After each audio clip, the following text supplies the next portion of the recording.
ಈ ವರ್ಷ ಮೊದಲನೇ ಬಾರಿಗೆ ನಾವು ಕುಸ್ಕೂರು ಮದ್ದೂರಮ್ಮ ಜಾತ್ರೆಗೆ ರಥನ ಕಟ್ತಾ ಇದ್ದೀವಿ. ಸಾವಿರಾರು ವರ್ಷದ ಇತಿಹಾಸ ಇದೆ. ಟೋಟಲ್ 17 ರಥಗಳನ್ನ ಕಟ್ತಾ ಇದ್ದಾರೆ. ಕುರ್ಜು ನಗರ ಅಭಿವೃದ್ಧಿ ಮತ್ತೆ ಬೆಂಗಳೂರು ಬೆಳೀತಿರೋ ಕಾರಣ ನಿಮಗೆ ಜಗತ್ತಲ್ಲಿ ಯಾರೂ ಕಟ್ಟಲ್ಲ. ಕಿಲೋಮೀಟರ್ ಗಟ್ಟಲೆ ಎಳಿತಾರೆ. ಇದು ಎಷ್ಟು ವೇಟ್ ಆಗಿರುತ್ತೋ ಅದ್ರ ಮೇಲೆ ಅಷ್ಟೇ ಎತ್ತರವನ್ನು ನಾವು ಕಟ್ಟಬಹುದು. ವಜ್ರದ ಮುಖವಾಡ ಕೊಟ್ಟಿದ್ದಾರೆ. ನಮಸ್ಕಾರ. ಹುಸ್ಕೂರ್ ಮದ್ದೂರಮ್ಮ ಜಾತ್ರೆಯಲ್ಲಿ ಈ ಕರ್ಜು ರಥ ನೋಡೋಕೆ ಒಂದ್ ಕಣ್ಣಿಗೆ ಹಬ್ಬ.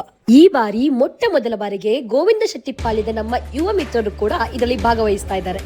ಈ ಕುರ್ಜು ಕಲೆ ಬರೀ ಪುರಾಣ ಅಲ್ಲ, ಇದಕ್ಕೊಂದು ಗಟ್ಟಿಯಾದ ಇತಿಹಾಸ ಕೂಡ ಇದೆ. ಇವತ್ತು ನಾನು ಆ ಯುವಕರನ್ನು ಮಾತಾಡಿಸ್ತಾ ಇದ್ದೀನಿ. ಈ ವರ್ಷದ ಸಿದ್ಧತೆ ಹೇಗಿದೆ ಮತ್ತು ಗ್ರಾಮಸ್ಥರ ಬೆಂಬಲ ಹೇಗಿದೆ ಅಂತ ಅವರಿಂದನೇ ಕೇಳೋಣ ಬನ್ನಿ. ನಮಸ್ತೆ, ನನ್ನ ಹೆಸರು ಬಂದು ಮನೋಹರ್ ಮಾರಪ್ಪ ಅಂತ ಹೇಳಿ. ನಾನು ದೊಡ್ಡಮಂಗಲ ಗ್ರಾಮ, ಇದು ಬಂದು ಗೋವಿಂದಶೆಟ್ಟಿಪಾಲ ಗ್ರಾಮದಲ್ಲಿ ಈ ವರ್ಷ ಮೊದಲನೇ ಬಾರಿಗೆ ನಾವು ಕುಸ್ಕೂರು ಮದ್ದೂರಮ್ಮ ಜಾತ್ರೆಗೆ ರಥನ ಕಟ್ತಾ ಇದ್ದೀವಿ. ಈ ಪದ್ಧತಿ ನೀವು ಎಷ್ಟು ವರ್ಷದಿಂದ ಫಾಲೋ ಮಾಡ್ತಿದ್ದೀರಾ, ನಿಮ್ಮ ಊರಲ್ಲಾಗಲಿ ಅಥವಾ ನಿಮ್ಮ ಪಕ್ಕದ ಊರಲ್ಲಾಗಲಿ? ಈ ಜಾತ್ರೆಗೆ ಸುಮಾರು ಸಾವಿರಾರು ವರ್ಷದ ಇತಿಹಾಸ ಇದೆ.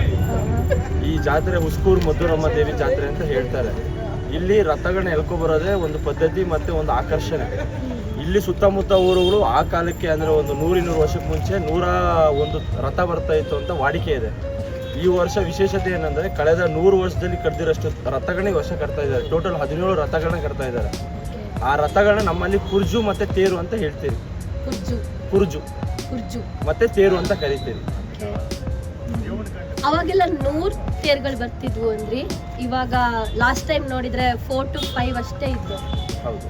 ಏನಕ್ಕೆ ಹೀಗಿರ್ಬೋದು? ನಗರ ಅಭಿವೃದ್ಧಿ ಮತ್ತು ಬೆಂಗಳೂರು ಬೆಳೀತಿರೋ ಕಾರಣ ಇಲ್ಲಿ ರಸ್ತೆಗಳು ಮತ್ತು ಲೈನು ಕಂಬಿಗೆ ಅಡ್ಡ ಇದೆ, ಮತ್ತು ರೈಲ್ವೆ ಟ್ರ್ಯಾಕ್ಗೆ ಅಡ್ಡ ಇದೆ. ಈ ಕಾರಣದಿಂದ ಏನಾಗಿ ಮತ್ತೆ ಕಮ್ಮಿ ಆಗ್ತಾನೆ ಹೋಗ್ತಾ ಇದ್ವು. ಬಟ್ ಈ ವರ್ಷ ಮತ್ತೆ ಯುವಕರೆಲ್ಲ ಸೇರಿ, ಇವಾಗ ನಮ್ಮ ಗೋವಿಂದ ಶೆಟ್ಟಿ ಪಾಳ್ಯದ ಯುವಕರು ಸೇರಿ ಮೊದಲನೇ ಬಾರಿಗೆ ರಥ ಕಟ್ತಾ ಇದ್ದಾರೆ. ಅವರು ತುಂಬ ಭಯ ಭಕ್ತಿಯಿಂದ ಕಟ್ಟಿ ಈ ವರ್ಷ ಮೊದಲನೇ ಬಾರಿಗೆ ಹುಸ್ಕೂರು ಹೊಡಿತಾ ಇದ್ದಾರೆ. ಅವರು ಅಂದರೆ ಇದಕ್ಕೆ ಮುಂಚೆ ಅವರು ರಥ ಕಟ್ತಾ ಇದ್ರು, ನಿಲ್ಲಿಸ್ಬಿಟ್ಟಿದ್ರು. ಒಂದು 100 ವರ್ಷಕ್ಕೆ ಮುಂಚೆ ನಿಲ್ಲಿಸಿದ್ದ ಜಾತ್ರೆನ ಮತ್ತೆ ಈ ಯುವಕರೆಲ್ಲ ಸೇರಿ ಈ ವರ್ಷ ಮತ್ತೆ ಪ್ರಾರಂಭಿಸಿದ್ದಾರೆ. ಈ ಬೇರೆ ಊರ್ ತೇರುಗಳಿಗೆ ಹೋಲಿಸ್ಕೊಂಡ್ರೆ ನಿಮ್ಮ ತೇರು ಅಥವಾ ಕುರ್ಜು ತುಂಬಾ ಡಿಫ್ರೆಂಟ್ ಆಗಿದೆ, ಅಂದ್ರೆ ತುಂಬಾ ಎತ್ತರವಾಗಿರುತ್ತೆ. ಇದ್ರ ಬಗ್ಗೆ ಏನ್ ಹೇಳ್ತೀರಾ ನೀವು? ಈ ಜಾತ್ರೆ ವಿಶೇಷ ಏನಂದ್ರೆ ಕುರ್ಜು ನಾವು ಕಟ್ಟೋ ರೀತಿ ನಿಮಗೆ ಜಗತ್ತಲ್ಲಿ ಯಾರೂ ಕಟ್ಟಲ್ಲ. ಮತ್ತೆ ಜಗತ್ತಲ್ಲಿ ನಮ್ಮಷ್ಟು ಎತ್ತರವಾಗಿ ಯಾರು ಕಟ್ತಾನೂ ಇರಲಿಲ್ಲ. ನಾವು ಆಲ್ಮೋಸ್ಟ್ ಒಂದು 200 ಅಡಿವರೆಗೂ ನಾವು ರಥ ಕಟ್ಟಿ ಎಳೆದಿದ್ದೀವಿ. ಮತ್ತೆ ನಮ್ಮಷ್ಟು ದೂರನೂ ರಥ ಯಾರೂ ಎಳೆಯಲ್ಲ. ನಮ್ಮಲ್ಲಿ ಮಾತ್ರ ಕಿಲೋಮೀಟರ್ ಗಟ್ಟಲೆ ನಿಮಗೆ ರಥ ಎಳೆಯೋ ಒಂದು ಆಕರ್ಷಣೆ ಸಿಗುತ್ತೆ, ಪದ್ಧತಿ. ಮತ್ತೆ ಬೆಂಗಳೂರು ಸುತ್ತಮುತ್ತ ಇದ್ದು ಸುಮಾರು ಜನಕ್ಕೆ ಜಾತ್ರೆ ಬಗ್ಗೆ ಪರಿಚಯ ಇಲ್ಲ.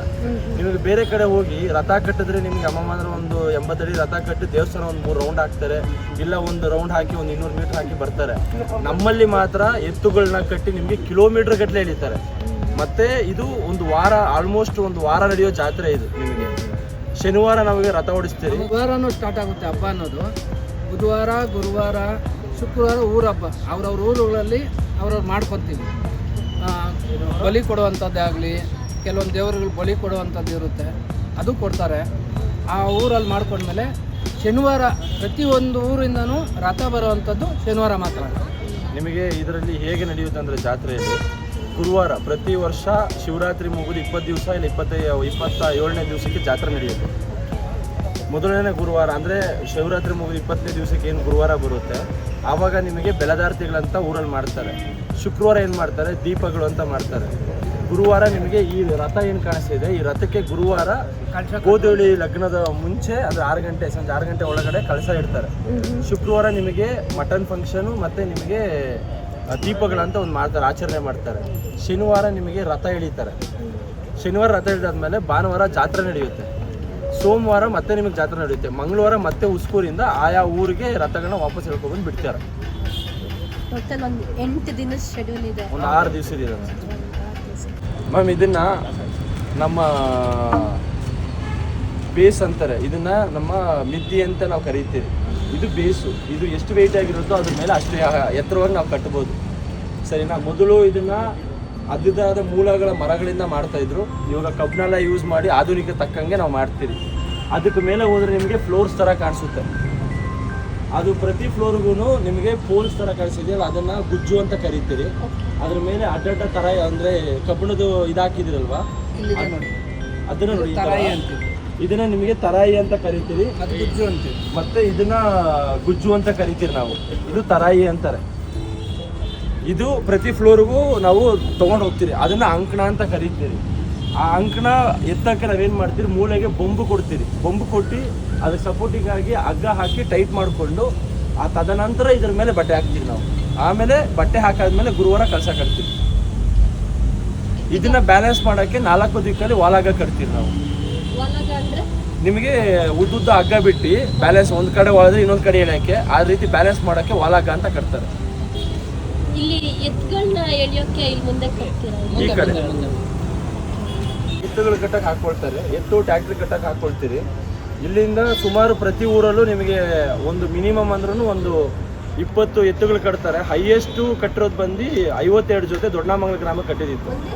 ಒಂದೇ ತೇರಿಗೆ 52 ಜೊತೆ, ಅದು ದೊಡ್ಡನಾಮಂಗಲ ಗ್ರಾಮಕ್ಕೆ. ಮಿನಿಮಮ್ ಅಂದ್ರೂ ಒಂದು 20 ಥರ ಕಟ್ತಾರೆ. ಅದು ನಮ್ಮ ಯುವಕರೇ ಕಟ್ತಾರೆ. ಇವಾಗ್ಲೂ ಕರ್ಕೊಬಂದು 1 ವರ್ಷದಿಂದ ಸಾಕಿ ಸಲಹಿ ಅದಕ್ಕೆ ಮೇವು ಹಾಕಿ ಫಲವತ್ತಾಗಿ ಮಾಡಿ ಅದಕ್ಕೆ ಎತ್ತುಗಳಿಗೆ ದೇವ್ರಿಗೆ ಅಂತಾನೆ ಕಟ್ತಾರೆ. ತಹಸೀಲ್ದಾರ್ ಬಂದು ಮೀಟಿಂಗ್ ಮಾಡಿ ಅದನ್ನು ಪರ್ಮಿಷನ್ ಕೊಟ್ಟಿರುವಂಥದ್ದು 80 ಅಡಿಗೆ ಮೊಟ್ಟ ಮೊದಲನೇ ಬಾರಿಗೆ. ಇದು ರೀಸನ್ನು ಲಾಸ್ಟ್ ಇಯರು ಅತಿಯಾದ ಗಾಳಿಯಿಂದ, ಪ್ರಕೃತಿ ವಿಕೋಪದಿಂದ ಆಗಿರುವಂಥ ಅನಾಹುತದಿಂದ ಆಗಿರುವಂಥದ್ದು ಅದೊಂದು. ಇಲ್ಲ ಅಂದಿದ್ರೆ ಈ ವರ್ಷನೂ 120 ಅಡಿನೂ ಹೋಗಿರೋದು, 210 ಅಡಿನೂ ಹೋಗಿರೋದು ಗೊತ್ತಿಲ್ಲ. ಇದಕ್ಕೆ ಯಾರಾದರೂ ಎಕ್ಸ್ಪರ್ಟ್ಸ್ಗಳಿದ್ದಾರಾ ನಿಮಗೆ ಗೈಡ್ ಮಾಡೋಕ್ಕೆ? ಹೀಗೆ ಕಟ್ಟಬೇಕು ಅಂದರೆ ಈಗ ಒಂದು ಆರ್ಕಿಟೆಕ್ಚರ್ಗಾಗಲಿ ಅಥವಾ ಮೆಟೀರಿಯಲ್ಸ್ ಯೂಸ್ ಮಾಡೋಕ್ಕಾಗಲಿ? ಮ್ಯಾಮ್ ಎಕ್ಸ್ಪರ್ಟ್ ಅಂತ ಏನಿಲ್ಲ, ಇದರಲ್ಲಿ ಎಕ್ಸ್ಪೀರಿಯನ್ಸ್ ಅಂತ ಇರುತ್ತೆ. ನೀವು ಏನು ಮಾಡಿರ್ತೀರಿ, ನಾನೊಂದು 23 ವರ್ಷದಿಂದ ಕಟ್ತಾ ಇದ್ದೀನಿ, ನನಗೆ ನಮ್ಮ ಹಿರಿಯರು ಹೇಳ್ಕೊಟ್ಟಿರ್ತಾರೆ. ಇವಾಗ ನಾನು ಇನ್ನೊಂದು ಜನಕ್ಕೆ ಹೇಳ್ಕೊಡ್ತೀನಿ. ಅಂದರೆ ಒಬ್ಬರ ಕೈಯಿಂದ ಇನ್ನೊಬ್ಬರ ಕೈಗೆ ಹಾಗೆ ಹಸ್ತಾಂತರವಾಗಿ ಜನ್ರೇಷನ್ ವೈಸ್ ಚೇಂಜ್ ಆಗಿ ಬಂದಿದೆ ಅಷ್ಟೇ. ಬಿಟ್ಟರೆ ಇವಾಗ ಪ್ರೆಸೆಂಟು ಇವಾಗ ನಾವು ಕಬ್ಬನೆಲ್ಲ ಹಾಕ್ತೀವಿ, ಅವಾಗ ಮರದಲ್ಲೇ ಮಾತ್ರ ಕಟ್ತಾ ಇದ್ರು. ಸೊ ಇವಾಗ ಅದಕ್ಕೋಸ್ಕರ ಅದನ್ನ ಡಾಕ್ಯುಮೆಂಟ್ರಿ ಮಾಡ್ಬೇಕಂತೇಳಿ ನಾನೇ PhD ಮಾಡ್ತಾ ಇದ್ದೀನಿ ಅದ್ರ ಮೇಲೆ. ಸೊ ಮತ್ತೆ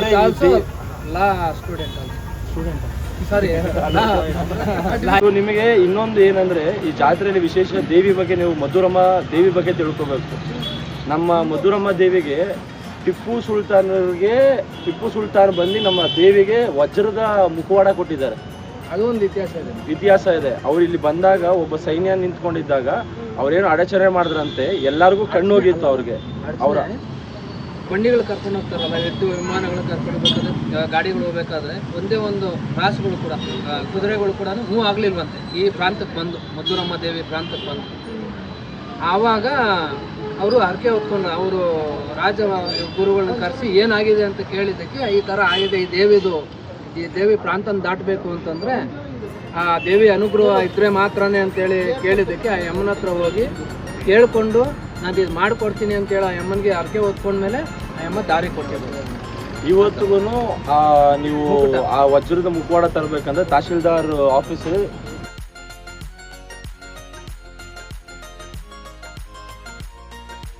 ಪ್ರತಿಯೊಬ್ಬರು ಸಹಕಾರ ಕೊಡ್ತಿದ್ದಾರೆ. KIB ಅವರು ಸಹಕಾರ ಕೊಡ್ತಿದ್ದಾರೆ, PW ಅವರು ಸಹಕಾರ ಕೊಡ್ತಿದ್ದಾರೆ, ಜಿಲ್ಲಾಡಳಿತನೂ ಸಹಕಾರ ಕೊಡ್ತಿದ್ದಾರೆ. ಈಗ ಕೊಡ್ತೀನಿ ಅಂತ ಬಂದಿದ್ದಾರಲ್ಲ, ಈ ವರ್ಷ ಅಲ್ಲ. ದುಡ್ಡು ಖರ್ಚಾಗಿರುತ್ತೆ ಫಿನಾನ್ಷಿಯಲ್ ವೈಸ್. ಇದಕ್ಕೆ ಫಂಡಿಂಗ್ ಎಲ್ಲ ಹೇಗೆ ಅರೇಂಜ್ ಮಾಡ್ಕೊಳ್ತಿದ್ದೀರಾ ಮ್ಯಾಮ್? ಇದಕ್ಕೆ ಫಂಡಿಂಗ್ ಎಲ್ಲ ಬಂದು ನಿಮಗೆ ಊರಿನ ಜನನೇ ಅವರು ನಿಮಗೆ ಏನು ಮಾಡ್ತಾರೆ, ವರುಕಾಸು ಅಂತ ಕಲೆಕ್ಟ್ ಮಾಡ್ತಾರೆ. ಆ ಮನೆಗಳಿಗೆ ಅವ್ರಿಗೆ ಎಷ್ಟು ಸೌಕರ್ಯ ಇದೆಯೋ ಆ ಮಟ್ಟಿಗೆ ಅವರು ದುಡ್ಡು ಹಾಕಿ ಮಾಡ್ತಾರೆ. ಜನಕ್ಕೆ ದೇವ್ರು ಹಿಂಗೆ ಸೌಕರ್ಯ ಮಾಡಿರ್ತಾರೆ ಅದ್ರ ಬೇಸಿಸಲ್ಲಿ. ಅಂದರೆ ಊರಿಗೆ ಇವಾಗ ನಮ್ಮೂರಲ್ಲಾಗಲಿ ಊರಲ್ಲಾಗಲಿ ಏನು ಮಾಡ್ತಾರೆ, ಕೆಲವೊಂದು ಮನೆಗೆ ಇಷ್ಟ ಅಂತ ಹೇಳಿ ವರುಕಾಸು ಅಂತ ಮಾಡ್ತಾರೆ. 1000 ರೂಪಾಯಿ 500 ರೂಪಾಯಿ ಆ ಥರ ಮಾಡ್ತಾರೆ. ಇನ್ನು ಅದು ಬಿಟ್ಟು ಅದ್ರ ಮೇಲೆ ಎಕ್ಸ್ಪೆನ್ಸಸ್ ಯಾರಿಗಾಗುತ್ತೋ ಆ ಊರಲ್ಲಿ ಶಕ್ತಿವಂತರು ಯಾರಿದ್ದಾರೆ, ಫೈನಾನ್ಷಿಯಲಿ ಇಲ್ಲ ದುಡ್ಡಿರೋರು ಯಾರು ಇರ್ತಾರೆ, ಅವ್ರು ತೊಗೊಬಂದು ಹಾಕ್ತಾರೆ. ಅಂದರೆ ಯಾರೂ ನಾವು ಇಷ್ಟೇ ಹಾಕ್ತೀರಿ ಅಂತ ಏನಿಲ್ಲ, ದೇವ್ರ ಕೆಲ್ಸಕ್ಕೆ ಹಾಕಬೇಕು ಅಂತೇಳಿ ಹಾಕಿ ಎಲ್ಲ ಒಗ್ಗೂಡಿ ಮಾಡ್ತಾರೆ ಜಾತ್ರೆ.